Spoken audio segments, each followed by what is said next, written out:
So I was given this old wrestling flyer from a friend whom is one of the wrestlers as shown here.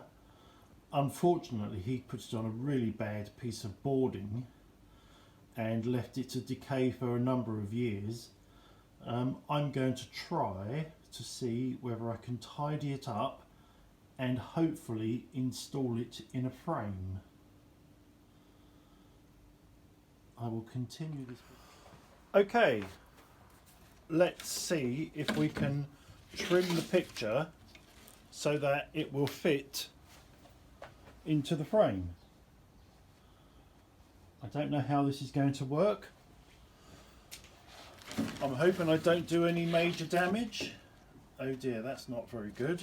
Right, I'm going to have to turn it over. I only want to trim just the top edge.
I'm happy with that.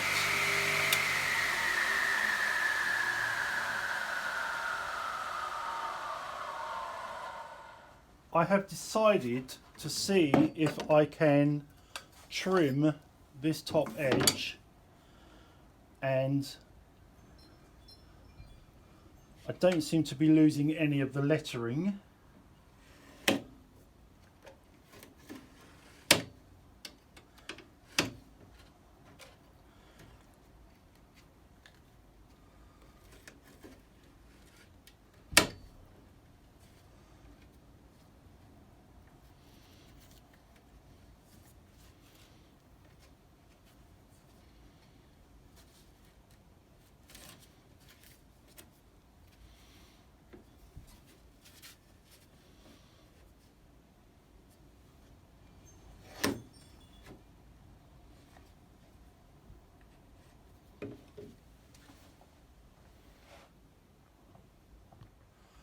So I've mixed some PVA up, 50% PVA, 50% rainwater,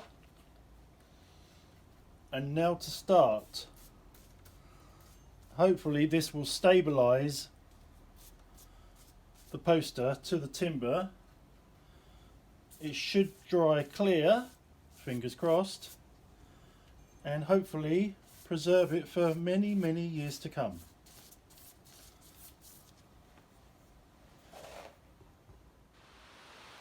So it's really rather cold in the workshop right now, so I thought I'd bring the miter saw in here to cut this frame down. It's a nice height for what I wanted, but not as wide as I needed. I shan't video the work in action as I need to concentrate. So the two pieces are cut. Now just to separate the ends and glue the frame back together again, and hopefully within a couple of days everything will be hunky-dory. So I've dug out a stapler and I'm going to attempt to staple this together. I've got some sash clamps even. Clamps? Did I say clamps? Sash clamps attached. Put in the cut pieces underneath on each corner that I'm about to staple first, just to support the frame. And hopefully, with the grip fill that I've added, I should, fingers crossed, hopefully have a frame that's stable. So now the frame is reduced in size, I've added some filler to my gaps where I cut the angles not perfect. I'm now going to give it a coat of anthracite multi-purpose paint.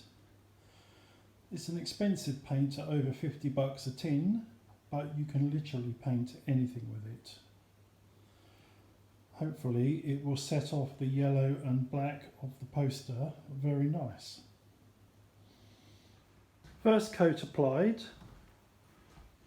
I think I may finally just sand down the edges of the frame slightly to try and artificially age it, so it seems more contemporary with the poster, which is clearly a little bit aged itself. So the last few nails are going in to keep the poster and its timber in place. Really rather a fiddly job that would be best suited for someone with tiny fingers. I do have the correct hammer, but do I have the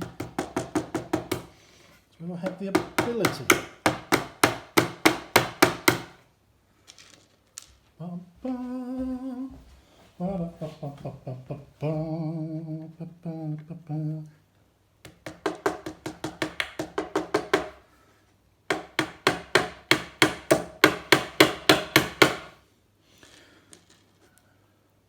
It's rather satisfying to get close to the end of the chore.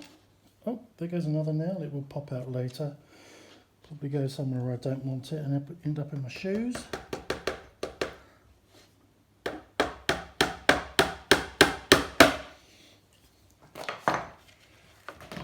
Just have a quick glance before I complete. See that everything's okay. Everything looks okay.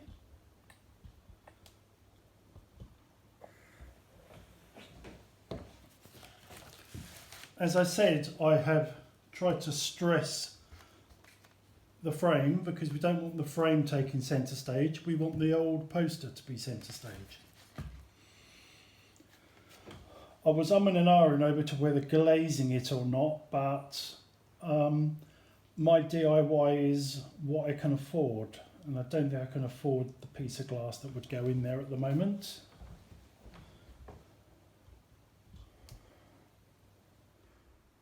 So here we go, it's complete. Maybe I could have made the frame slightly wider, come to think about it, but it is what it is. I don't actually know what I'm going to do with it, whether I'm going to hang it or just put it to one side with the many other pictures and frames that I have. It might be an idea to find out if Landport Community Centre of Lewes still exists. It might go well in their reception. Or they might look at it and go, who knows. But anyway, just another one of my DIY on the cheap. DIY on the cheap. Now there's a good slogan. DIY on the cheap by Richie Rich. I don't think so, do you? But yeah, so I'm happy. I'm happy with what I've achieved.